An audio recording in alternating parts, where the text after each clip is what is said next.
Television money. It's the single biggest pile of cash in all of sports. It's bigger than ticket sales, and it's bigger than shirt sponsors. Welcome to This Explainer.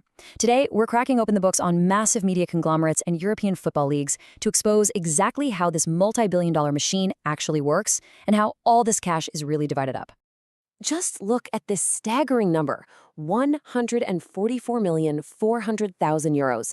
That is exactly what Paris Saint-Germain banked last season. And get this, that wasn't from selling players or shifting merchandise. That was from just one single Champions League run. We're talking about a payout that's larger than what the entire bottom half of some European leagues earn from TV in a full year.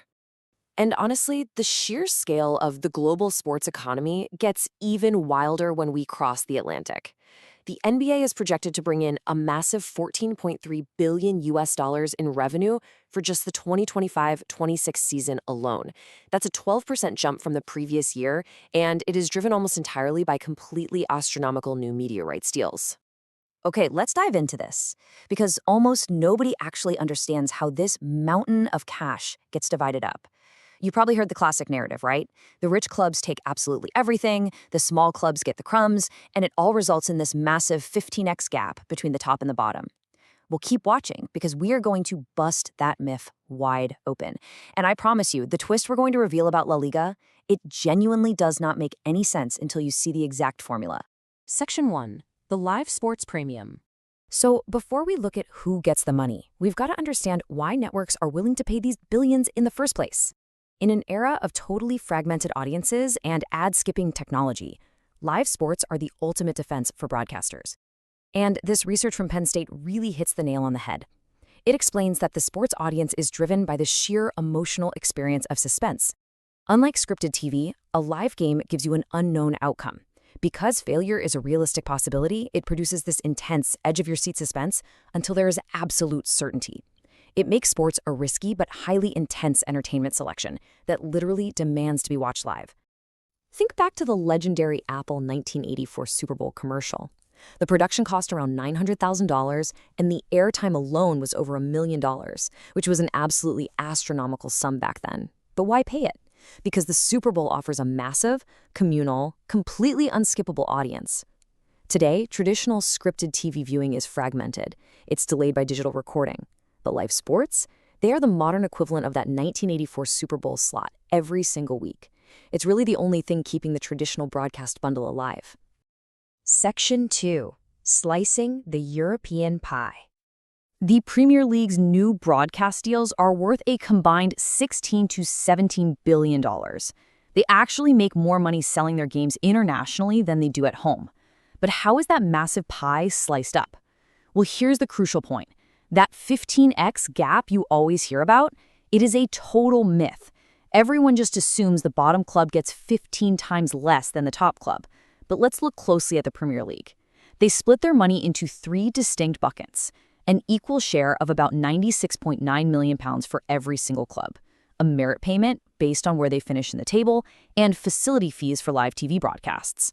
When you add all that up, champions Liverpool earned about £174.9 million. But dead last Southampton, a team beaten almost every single week, they still walked away with £109.2 million. Let's look at this data because it builds a completely different picture than the one the media usually paints. The financial gap in the Premier League isn't 15 times. It's actually only about 1.6 times. Crazy, right?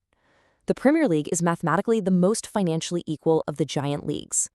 Look at the Bundesliga in Germany. With its famous 50+1 fan ownership rule, they sit at a 2.0x gap. Italy's Serie A sits at 3.2x. To find the real punishing disparity, we actually have to look at La Liga, which carries a massive 3.9x gap between the top and the bottom.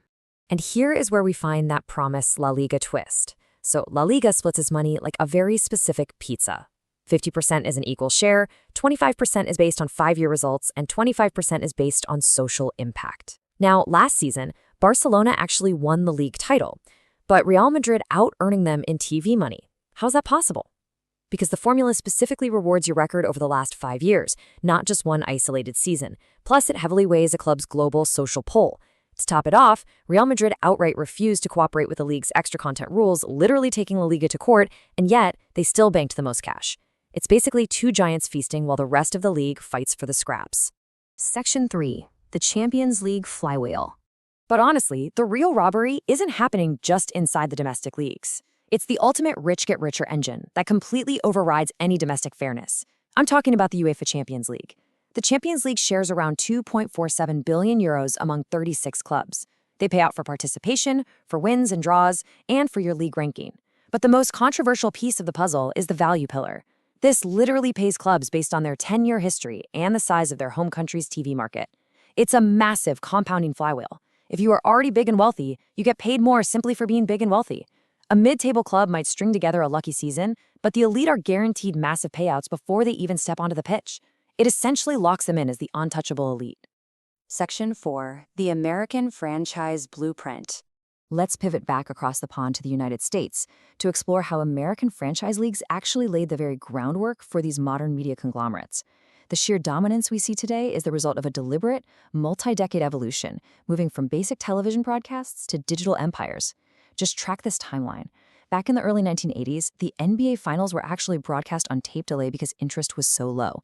Fast forward to 1994, and we see the Fox disruption. Fox boldly outbid CBS for NFL rights, paying over $1.5 billion just to establish network legitimacy through live sports. That massive gamble proved that live sports were the ultimate leverage. And now, in 2025, we've fully hit the streaming and digital pivot, where massive tech platforms are buying up exclusive packages simply to anchor their monthly subscriptions. Which brings us to this absolutely staggering figure. The NBA's new 11-year media rights deals with ESPN, Amazon, and NBC are combined to be worth $76 billion. $76 billion. Linear television ratings have steadily declined, but the valuation of the broadcast rights has completely skyrocketed. Why? Because live sports remain the undisputed, unskippable anchor of the modern streaming and cable bundle. They are a literal must-have for any streaming platform desperate to acquire and hold on to subscribers. Section 5. The College Sports Revolution. Now, this exact American professional blueprint is currently sparking a violent industrial revolution in a place that used to be defined strictly by amateurism, U.S. college sports. The traditional collegiate model is completely fracturing, leading to the utter chaos you see right here, known as the Great Bifurcation. A massive financial shock, specifically the House versus NCAA settlement, effectively mandates athlete revenue sharing. It establishes a cap that's estimated at $20.5 million per school annually. This is forcing colleges into an immediate liquidity crisis. To survive, these conferences are actively emulating professional leagues, hunting aggressively for massive new TV revenue just to pay their players. The Power 2 conferences have completely decoupled from the rest of the pack. The SEC has gone all in on a vertical integration strategy, aligning exclusively with Disney and ESPN so they can entirely control their narrative and schedule. Meanwhile, the Big Ten is executing an NFL-light diversification strategy. They're splitting their roughly $1.1 billion annual rights among Fox, CBS, and NBC to ensure they dominate broadcast windows all day long. They aren't just athletic governing bodies anymore. They are fully realized media conglomerates. Section 6. The Super League and Van. So, we've looked at European football, and we've looked at American franchise and college sports. And when you bring both worlds together for the climax, it becomes glaringly obvious that their distinct paths are heading to the exact same destination. The crucial point is this juxtaposition right here. In Europe, the Champions League monopoly has created a compounding flywheel of elite consolidation. Over in U.S. college sports, a Senate analysis shows that the revenue gap between power conference schools and everyone else exploded by 584% from 2002 to 2023. 584%. The middle class of sports is collapsing. Total professionalization and insulated, untouchable super leagues are no longer just a theory, they are mathematically inevitable. Television money didn't just change how we watch sports, it quietly rewrote the rules on who is actually allowed to win. Every single formula, from La Liga's social impact slice to the Big Ten's billion-dollar broadcast sweep, locks the elite firmly at the top. So I'm going to leave you with this provocative thought. Is this consolidated Super League future actually fair to the sport, or is it just really smart business? Tell me what you think down in the comments below, and if this explainer rewired how you see the money behind the game, make sure to hit subscribe for more deep dives into the hidden mechanics of our world. Thanks so much for watching.